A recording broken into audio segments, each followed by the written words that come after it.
ईचागढ़ में इस बार का मुकाबला कितना दिलचस्प है उसे समझने की हम कोशिश करेंगे। ईचागढ़ में आजसू ने हरेलाल महतो को उतारा है। सविता महतो जेएमएम से यहाँ पर कैंडिडेट हैं और निर्दलीय मलखान सिंह भी यहाँ चुनावी ताल ठोक रहे हैं। रंजन जी, ईचागढ़ की सीट को अगर बात करें तो सविता महतो जो यहाँ की सिटिंग विधायक हैं फिर से चुनावी मैदान में है। हरेलाल महतो और मलखान सिंह, इन दोनों के बीच में अब सविता महतो, तीनों को देख लें तो क्या ट्रायंगुलर फाइट बन रहा है या फिर सविता महतो यहाँ भारी दिख रही हैं? देखिए, ईचागढ़ में जो चुनाव परिणाम आएगा वो बहुत कुछ इस बात पर निर्भर करेगा कि जो जेएलकेएम की कैंची है वो किसके वोटों पर ज्यादा चली है। इसके साथ ही जो निर्दलीय कद्दावर नेता मलखान सिंह मतलब अरविंद सिंह जो 3 बार यहाँ विधायक रहे हैं, तो जो उनकी सिलाई मशीन है वो अपने लिए कितने वोटों को सिल पाती है, जोड़ पाती है अपने पक्ष में, इस पर जो है ईचागढ़ का परिणाम निर्भर होने वाला है।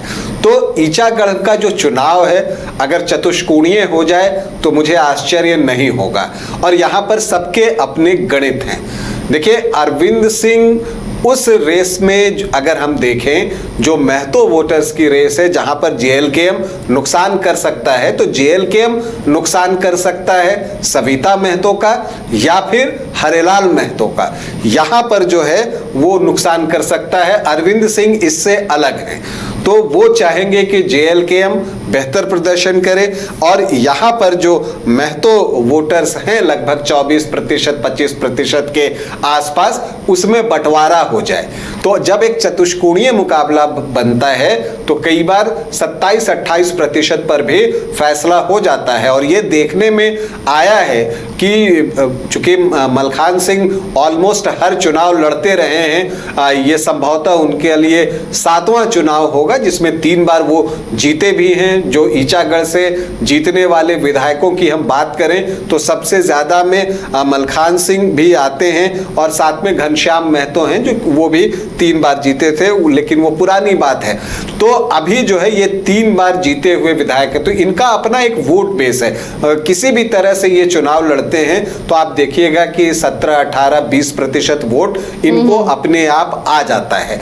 अब क्या है कि ये अब कह रहे हैं कि ये जो युद्ध है ये आपको धर्म युद्ध है। ये बातें जो है अपने समर्थकों से कहते हुए दिख रहे हैं मलखान सिंह। अब अगर ऐसा होता है, और देखिए चूंकि ये बीजेपी में शामिल हुए थे, लोकसभा के चुनाव में बीजेपी को काफी मदद भी की थी, अब ये सीट आजसू को चली गई, तो ऐसी परिस्थिति में बीजेपी के जो कार्यकर्ता थे उनमें नाराजगी भी थी और हमने देखा भी कि उन्होंने जो है इसका विरोध भी किया। तो अब ये महत्वपूर्ण है हरेलाल महतो के लिए कि जो बीजेपी के कार्यकर्ता हैं वो कितने दिल से उनके साथ लगे हुए हैं। और अगर वहां पर बीजेपी के कार्यकर्ता इंटरनली अगर कुछ अंतर विरोध कर जाते हैं और वो अरविंद सिंह की तरफ मतलब मलखान सिंह की तरफ झुक जाते हैं तो मलखान सिंह पूरी तरह से रेस में आ जाएंगे। और चूंकि वो बार बार इस बात की दुहाई दे रहे हैं कि इस क्षेत्र में मैंने 35 वर्षों से जो है वो सेवा की है, क्योंकि ये उनका 7वां चुनाव है, तो जब वो ये बात कहते हैं तो वो लोगों के सेंटिमेंट को टच करने की भी कोशिश करते हुए दिखते हैं। तो हरेलाल महतो के सामने जो बड़ा चैलेंज है वो ये है कि उनको ये बात सुनिश्चित करनी होगी कि जो कुर्मी वोटर्स हैं उनके वोट में जेएलकेएम अपनी कैंची बहुत बेतरतीब न चला दे, ज्यादा वोट न काट ले। यहाँ तरुण कुमार महतो जो हैं वो जेएलकेएम से प्रत्याशी हैं, अगर उन्होंने ज्यादा वोट काट लिए तो हरेलाल महतो को भी मुश्किल होगी और सविता महतो के वोट भी यहाँ पर कटेंगे। अगर आप सविता महतो का गणित समझने की कोशिश कीजिए तो यहाँ पर जो है जिस तरह से महतो वोटर्स अच्छी संख्या में हैं, शेड्यूल्ड ट्राइब्स भी अच्छी संख्या में हैं, वो लगभग 30% हैं, इनफैक्ट 30.17%।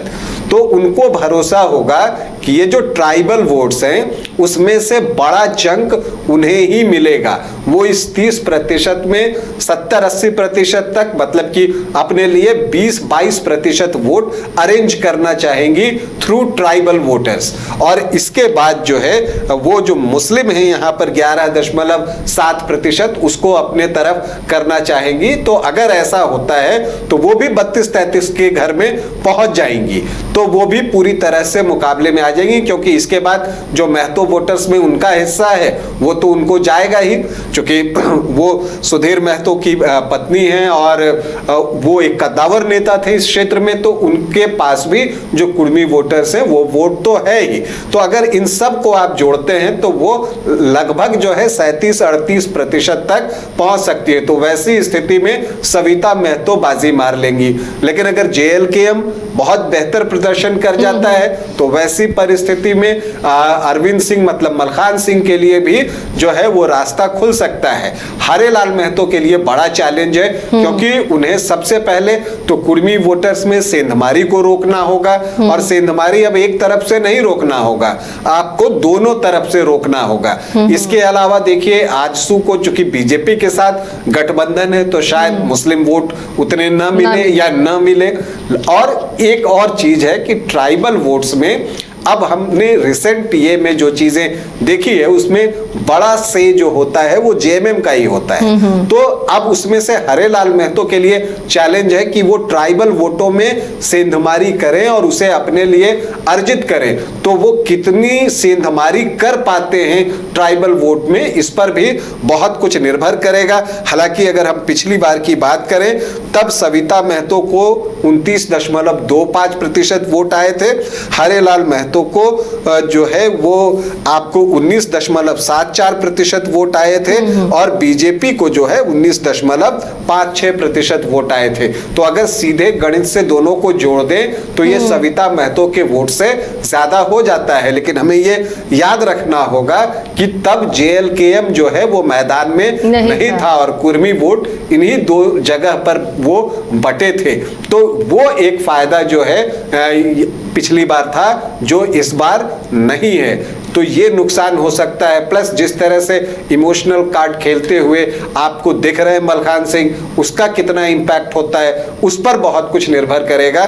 तो ईचागढ़ में भी मुकाबला बहुत दिलचस्प हो गया है। त्रिकोणीय या चतुष्कोणीय मुकाबला आपको यहाँ पर देखने को मिल सकता है, और जब इतने कोण खुल जाते हैं तो जो भी 30-32% वोट पा लेता है जीत उसकी हो जाती है। जैसे पिछली बार देखिए 29.25% वोट में ही सविता महतो जो है वो चुनाव 18,000 वोटों से जीत जाती हैं। तो कोण जब ज्यादा खुलते हैं तो ऐसा होता है। तो इसलिए यहाँ बिल्कुल परफेक्ट भविष्यवाणी करना थोड़ा मुश्किल है, इंतजार करना होगा। लेकिन एक बात तो है कि हरेलाल महतो को मेहनत ज्यादा करनी होगी, क्योंकि समीकरण बहुत फेवरेबल जो है वो नहीं देख पा रहे हैं, क्योंकि मुस्लिम वोट आपको मिलेगा नहीं, महतो वोटर्स के बहुत सारे बंटवारा हो जा रहा है। हाँ, जो बाकी अदर ओबीसी हैं और जो बीजेपी का ट्रेडिशनल वोट है वो आपको मिलेगा, लेकिन बीजेपी कितने दिल से चुनाव में आपके साथ है और कार्यकर्ता जो लोकल लेवल पर हैं उस पर भी बहुत कुछ असर करेगा। तो एक दिलचस्प चुनाव ईचागढ़ में हमें देखने को मिलने वाला है। तो देखिए ईचागढ़ में भी दिलचस्प मुकाबला होने वाला है। आज जिन 4 सीटों पर हमने चर्चा की है बेहद दिलचस्प यहाँ पर मुकाबला है, और कई जगहों पर बहुकोणीय मुकाबला देखने को मिलेगा। तो कहीं आमने सामने की टक्कर है। अब जनता को तय करना है कि वो किसे चुनती है और कौन उनके मुद्दों पर खरा उतरता है। फिलहाल इतना ही, लेकिन खबरों के लिए आप बने रहिए न्यूज़ बाय स्कोप के साथ। बिहार के श्रेष्ठ नर्सिंग पैरामेडिकल फार्मेसी IT और मैनेजमेंट प्रशिक्षण संस्थान, इसके मंडल ग्रुप ऑफ इंस्टीट्यूशन। 5 राज्य, 61 शहर, 150 प्रोजेक्ट और एक वास्तु विहार। नई सोच, नया घर। बनाए रखिए अपना प्यार, सेवा में है वास्तु विहार।